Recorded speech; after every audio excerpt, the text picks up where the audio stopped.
నాకు అనిపిస్తుంది, నిన్న చూశాను సాక్షి విలేకరి, సాక్షాత్తు సాక్షి విలేకరులు హెచ్చర్లో ఎమ్మెల్యే కిరణ్ కుమార్ వేధిస్తున్నాడని ఆత్మహత్య చేసుకుని చనిపోయాడు. ఎవరో కాదు, సాక్షి విలేకరే.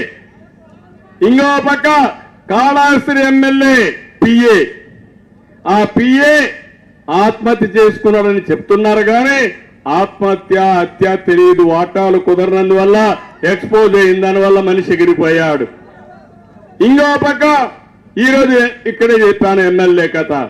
అంటే ఒకటి రెండు కాదు, ఇలాంటివి చాలా ఎక్కువ జరిగే పరిస్థితి వచ్చింది. మన నియోజకవర్గంలో 500 మంది పైన అక్రమ కేసులు పెట్టారు.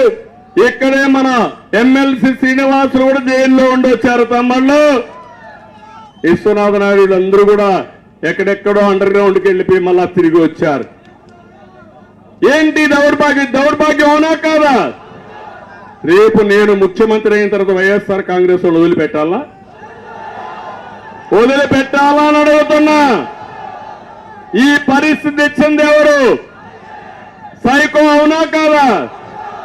అంటే ఈ రాష్ట్రంలో బతకడానికి మనకు అర్హత లేదా? ఏంటి అహంకారం? ఏంటి దౌర్భాగ్యం? ఏంటి యొక్క నియంత పోకూడదని మిమ్మల్ని అడుగుతున్నా. ఏ వ్యక్తి అయినా ఎప్పుడైనా చేశారని అడుగుతున్నా.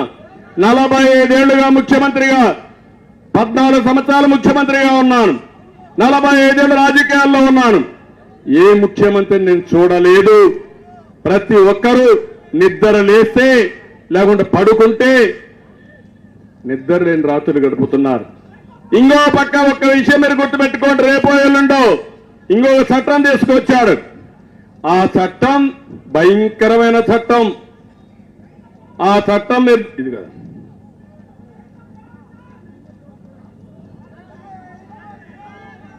ఈ చట్టం మీరు ఒకసారి చూస్తే ఇది the Andhra Pradesh land titling act 2022. ఇది 31/10/2023 నుంచి అమల్లోకి వస్తుంది. తమ్ముళ్ళు మొన్నే సర్వే చేశారు. ఆ సర్వే రహస్యం మనకు తెలియదు. మీ భూమి మీ పేరుతో ఉందా లేకుంటే వైఎస్ఆర్ కాంగ్రెస్ నాయకుల పేరుతో ఉందో తెలియదు. ఆ పరిస్థితికి వచ్చేసాం. ఈ చట్ట ప్రకారం అన్ని టైటిల్ డీడ్స్ పోతాయి, ROR పోతుంది, ఉండే వ్యవస్థ పోతుంది, కొత్త వ్యవస్థ పెడతానంటున్నాడు. వ్యవస్థను పెట్టి కడాన మీ భూమి కొట్టేయాలంటే వైఎస్ఆర్ కాంగ్రెస్ నాయకులు ఈజీగా కొట్టేస్తారు, నెంబర్ మారుస్తారంతే. మీరు నిద్రలేసి చూసుకుంటే అది కూడా మీకు తెలియదు. 22A అంటారు, అంటే ఇది ప్రభుత్వ భూమి. అక్కడి నుంచి వస్తాడు బ్రోకర్, వస్తాడు, ఇది ప్రభుత్వ భూమి కాదు, నేను ఇప్పిస్తా నీకు, నాకు వాటా ఎంత ఇస్తావు అంటే. ఒక్క విషయం మీరు గుర్తుపెట్టుకోవాలి, ముఖ్యమంత్రిగా నాకు ఒక అనుభవం ఉంది. నేను తెలంగాణ ఆంధ్రప్రదేశ్ సమైక్యంలో చూశాను. తెలంగాణలో ఉండే టైటిల్ డీడ్స్ అన్ని భూములకి చాలా డిస్ప్యూట్ ఉంటాయి, ఆంధ్రప్రదేశ్లో పర్ఫెక్ట్ గా ఉంటాయి. దానికి కారణం ఇక్కడ బ్రిటిష్ పాలన, అక్కడ నిజాం పాలన. నిజాం పాలనలో ఒకే భూమి 3-4 పేర్లతో రాసేసేవాళ్ళు. ఇక్కడట్టు కాకుండా జమాబందీ చేసేవాళ్ళు.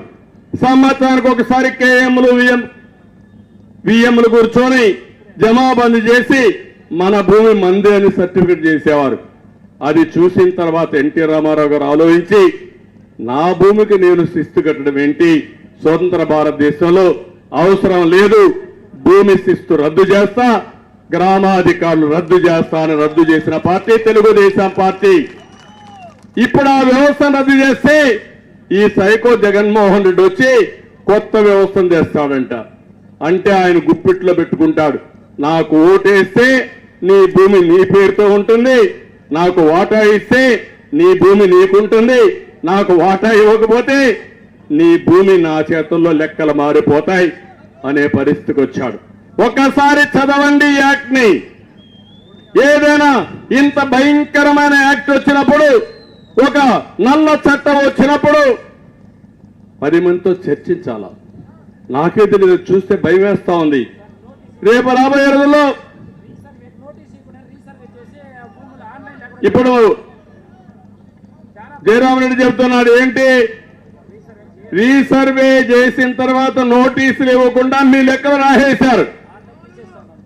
అంటే ఇప్పుడు మీకు నాది ఇది కాదు నాది అని చెప్పాలంటే మీకు అధికారం లేదు. అంటే అక్కడి నుంచి అందరినీ పట్టుకొని వెళ్ళాలి. ఇప్పుడు ఇవన్నీ సబ్ కలెక్టర్ కూడా లేదు, కోర్టు కూడా లేదు, అందరూ హైకోర్టు వరకు పోవాలి. హైకోర్టులో కేసులు నీళ్లు పడతాయి, మీకు అర్థం కాదు. ఆర్ఓఆర్కి తహసీల్దార్ దగ్గర పోతే ఆర్డీఓ దగ్గర పోవాలి. ఇప్పుడు ఇదైతే ఆర్డీఓ కూడా అధికారం ఉండదు. అంటే నేను ఒకటే చెప్తున్నా, మీరందరూ ఏంది వాళ్ళకు ఒకసారి మైక్ ఇవ్వండి, మైక్ అతనికి